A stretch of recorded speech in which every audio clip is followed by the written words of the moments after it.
reception of your word. Oh, bless them as I minister. In the name of Jesus Christ. Amen.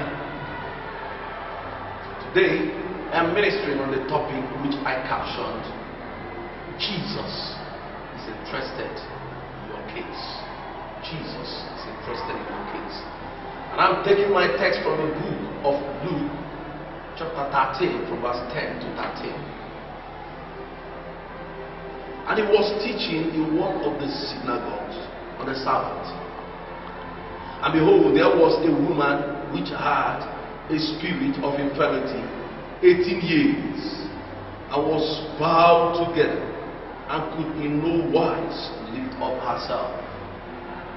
And when Jesus saw her, he called her to him and said unto her, Woman, thou art loosed from thine infirmity. And he laid his hands on her, and immediately she was made straight and glorified God.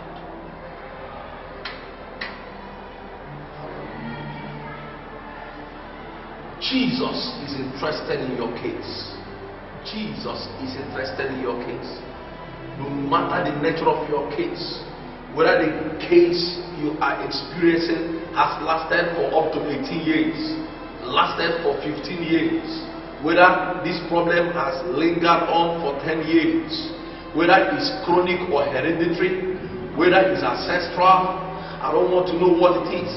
But the message of God is coming to you today, that Jesus Christ, the Son of the living God, He is interested in your case. And He is interested in your case means that heaven is interested in your case. It means that He's interested in your case to give you a divine turnaround. Interested in your case to wipe away tears from your eyes. He's interested to make a way for you where there's no way. He's interested in your case to do for you what nobody has ever done for you, what nobody could have done for you. He is interested to bring this problem to an end once and for all. If you believe, shout a big amen right there where you are.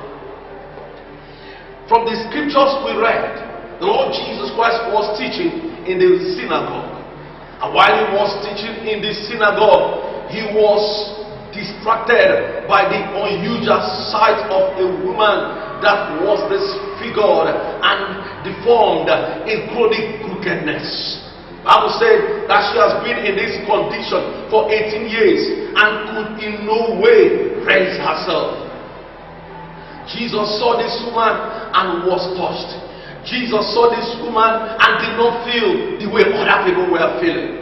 I presume that since this woman had been in that place for 18 years, it means that almost everybody in that vicinity, they knew this woman.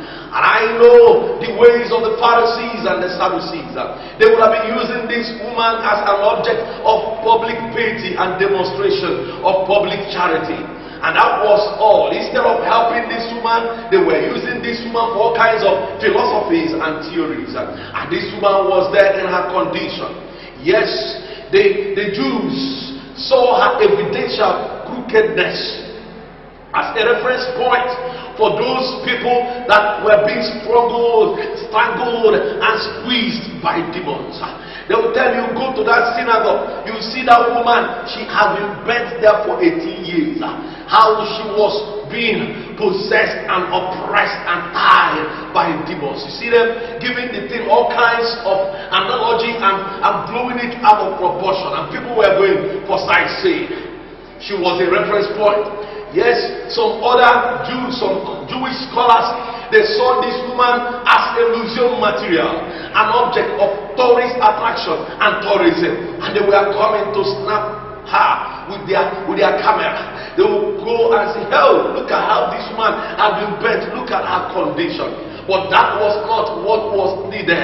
They never knew that this woman had an inner yearning. She was desirous of something. And they were coming from different parts of Israel to go and see this woman that had been bent and bowed for over 80 years.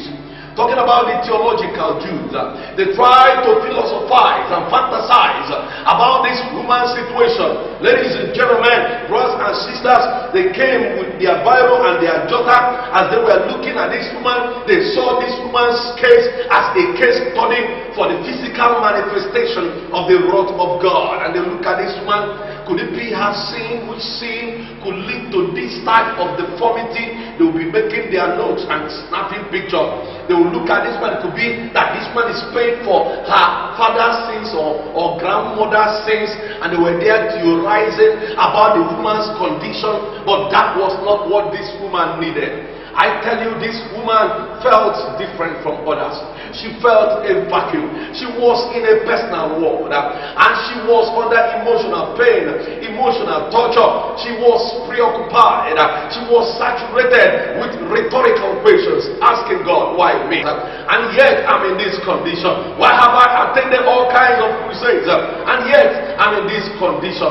All kinds of rhetorical questions. Am I the one that committed the highest sin? God, does it mean that there is something you cannot handle? Oh, are you not the one that told Sarah, is anything too hard for the Lord? I know nothing is too hard for you. She was feeling that vacuum. She was feeling the pain. She was under that pressure. And while there, the devil will come and check on her every morning. As the devil checks on this woman, the devil will laugh in Trevor, laugh in Otto, laugh in Bars, and say, ha ha ha. This is how I've bent humanity. This is how I've changed humanity. This is how I've subjected and subjugated humanity to that my cage. Let me see how they will go to heaven. Let me see how they will follow that Son of God. The devil was boasting and priding that he has altered the spiritual destiny of humanity, that he has tied humanity, that he has diverted them from the righteous cause. And he was boasting and priding. But when Jesus saw this woman, my God, Jesus was seeing something different. This woman had gone from one orthopedic surgeon to another, all to no avail. She spent all her money from local orthopedicians to orthodox orthopedicians. They tried their best to fix her, to erect her, but their best was not good enough. Everything they did proved abortive until by that 18th year, they looked at this woman and declared her case incurable. They looked at this woman and declared her case chronic, and they said this is a serious chronic matter that has become malignant and cancerous in the bone. Yes, it's beyond any bone marrow disease. It is beyond medical definition, and because it's beyond medical definition, it's also beyond medical description, and because it's beyond medical description, it has defied medical therapy, medical analysis. I think you should remain in this condition. There is a purpose. Have you gone to your pastor? She said, yes, I've gone. They have prayed. And you said, I think it has to do with prayers. Those doctors looked at her and made it clear to her that she will remain in that condition. And this woman had no other alternative, no other option but to come there, strategize herself at the threshold of the synagogue on daily basis. That day that Jesus saw this woman, my God, Jesus remembered his mission and his vision for humanity. That he has come into this world not just for jokes. He has come not just for ill-timed jokes and clumsiness. He has not just come for any kind of celebration, but he has come for the total emancipation of humanity. When Jesus saw this woman, Jesus saw this woman as the pathetic case of humanity in chains and fetters. Oh, a pathetic case of humanity under chains, pathetic case of humanity bound and bent, subjected and subjugated to that chronic crookedness and deformity from the devil. And Jesus was moved into action. Thank God for the word of God declares concerning our master in the book of Hebrews 4:15 that we do not have a high priest who cannot be touched by the feeling of our infirmities, but was on all points tempted like as we are. Wherefore come boldly to the throne of grace that you may obtain mercy and find grace to help in time of need. Jesus was touched. When Jesus saw this woman, Jesus was moved into action. The Bible said And when Jesus saw this woman, Jesus beckoned on this woman and called this woman forth to come. Thank God. Today, I can see the hand of Jesus stretching out from the screen, calling you forth to come out of that stagnation. Come forth from that retrogression. I can see the hand of Jesus waving and calling you out of the hospital bed, saying, come forth, come to me. All you that labor and are heavy laden, and I will give you rest. I can see the hands of Jesus stretched out from the screen, calling you forth in that police station to give you victory, in that courtroom to give you a turnaround. He's calling you forth in the midst of the battle because he wants to fight for you. I can see the hand of Jesus waving. He wants to step into your situation. He wants to step into this battle. He wants to step into your case. Yes, I am aware that as you are listening to this ministration, many people in different parts of the world are bowed down and bent over by one form of crooked deformity or the other. Many people are bowed down and bent over. The Bible says this man has been there for 18 years and could in no way raise herself. Many people have been bowed and bent over because of a particular thing they've been praying for the past 10 years and they have not seen the answer. And so you see them bowed. Many people are bowed down and bent over because they've been praying and fasting, going from one ministry to the other for the miracle of a life partner. Oh, it's paining and breaking their heart to see that their mates and their colleagues have been getting married, but they are still single. Many people are bowed down and bent over because they've been praying for the miracle of the fruit of the womb, and yet they have not seen any result.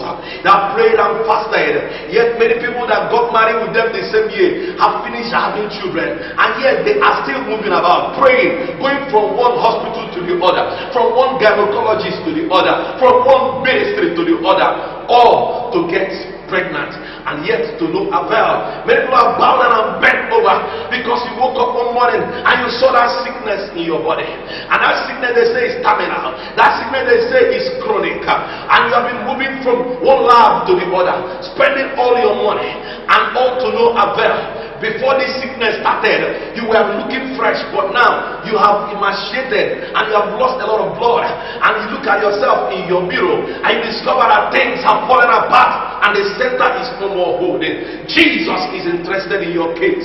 Yes, you have been praying because of that business. You have tried your hands in different businesses. No matter the amount of money they give you, the things keeps on dwindling. You keep on failing in business, and right now you are ashamed because many people have contributed money to help you, and yet your condition has not been better. That is why you are feeling that vacuum. You are bowed and bent over because of the promises and fail, the obstacles that are at the edge of your miracles. Yes, you are bowed and bent over because of what they are saying about your family.